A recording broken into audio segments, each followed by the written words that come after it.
गौतम जी, किस बात को लेकर करछना में धरना प्रदर्शन किए हैं? सबसे पहले आप सभी सोशल मीडिया के साथियों को बहुत बहुत धन्यवाद कि आज करछना तहसील में करछना तहसील के अंतर्गत लगभग 2 दर्जन के करीब अनुसूचित जात बाहुल बस्तियों से लोग यहाँ पे चल के आए हैं। विशेष करके यहाँ पे धरना प्रदर्शन इस बात को लेकर किया जा रहा है कि लगभग 10 साल से ये लड़ाई लड़ रहे हैं कि ग्राम समाज में जब चकबंदी आई थी, गांव में जब चकबंदी 70-71 के दरमियान आई थी, क्योंकि अनुसूचित जात के लोग ज़्यादा पढ़े लिखे नहीं थे। चकबंदी में लेखपाल, कानूनगो, तहसीलदार जो बंजर पट्टी ऊसर है ज़मीनें निकाल के अतिरिक्त ज़मीनें, समाज कल्याण की ज़मीनें नाप जोख करके अलग कर दिए। और नाप जोख के जब चले गए, हमारे इस करछना तहसील के जो बड़े बड़े भूमाफिया, बड़े बड़े ज़मींदार हैं, फिर जाके वो ग्राम समाज की ज़मीनें जो अतिरिक्त ज़मीन जिसको कहते हैं, जिसको बंजर पट्टी ऊसर सीलिंग या समाज कल्याण की ज़मीन कहते हैं, ये क्या है अपनी भूमधरी में मिला के तब से लेकर आज तक जोत बो रहे हैं। सरकार बड़े बड़े वादा करती है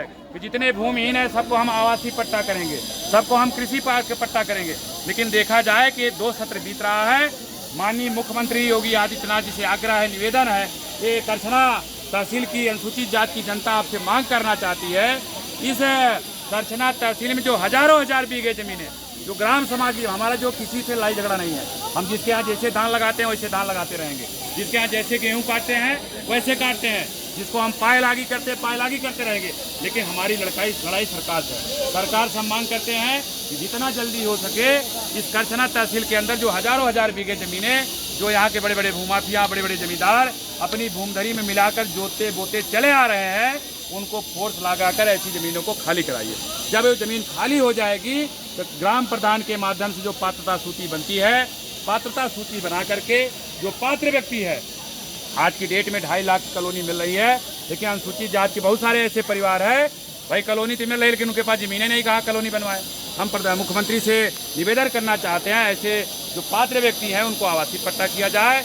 और आज ये देश की आज़ादी के 75 साल बाद ये 100% मैं ये कहानी बताना चाहता हूँ कि अनुसूचित जात के एक समय जब ये हुक्मरान कौमें थी, जब ये शासक कौमें थी, जब ये राजे रजवाड़े थे, लेकिन आज की तारीख में इनके अगवारे पिछवारे साग सब्जी बोने की ज़मीन नहीं है।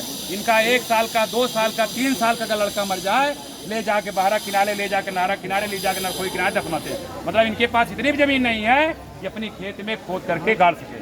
माननीय मुख्यमंत्री जी, आपसे आग्रह है, आपसे निवेदन है, ये अप्रैल के महीने में, नवंबर के महीने में जो आपने अपने अंडर सेक्रेटरी को और राजस्व विभाग के जो अनुसचिव है या स्पेशल सेक्रेटरी है, आपने जो मुख्यमंत्री के विशेष सचिव को चिट्ठी लिखा है, वो चिट्ठी चाहे भारत तहसील हो चाहे करछना तहसील हो, वो आपका आदेश यहाँ आकर के ठंडे बस्ती में पड़ा हुआ है। हम डीएम इलाहाबाद या इस समय एसडीएम करछना के हम सब धरना प्रदर्शन कर रहे हैं। एसडीएम साहब से आग्रह करना चाहेंगे क्योंकि उसमें आचार संहिता लग गई थी। हमारा जो 44 गांव का 50 गांव का जो कागज आया हुआ है वो ठंडे बस्ते में पड़ा हुआ है। अगस्त से पहले, 15 अगस्त से पहले उन कागजों का निरीक्षण करवाइए। जहां बंजर है, पट्टी ऊसर, उसको निकाल करके चिन्हित करके बाहर निकालिए। जैसे धान कट जाता है, धान कटने के बाद जो पात्र व्यक्ति हैं उनमें जो है कृषि कार्य के हेतु कृषि कार्य का पट्टा, आवासीय है तो आवासीय पट्टा करिए।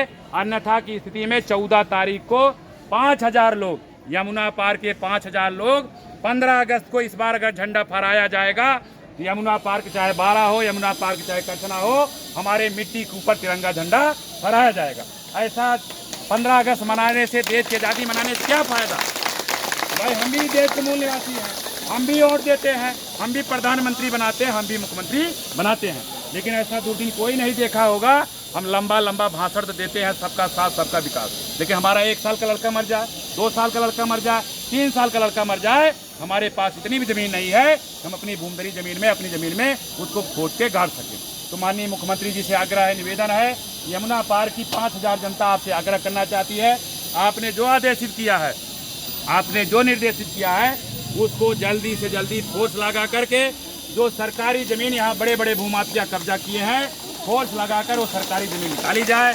जो पात्र व्यक्ति हैं, जो पात्रता सूची में आता है, जिनके पास घर नहीं है उनके घर बनाने के लिए आवासीय पट्टा करिए, जिनके पास खेती बाड़ी का ज़मीन नहीं है उनको खेती बाड़ी का पट्टा करिए। निश्चित है अगर आप ये काम कर देते हैं, ये अनुसूचित जात के लोग बड़े ही दयालु किस्म होते हैं, इनके अंदर बड़ा ही हृदय बहुत बड़ा है इनका। निश्चित है अगर आप ये काम करके दिखाएंगे ये सभी जनता वादा करती है आपको उत्तर प्रदेश का तीसरी बार मुख्यमंत्री आपको बनाया जाएगा।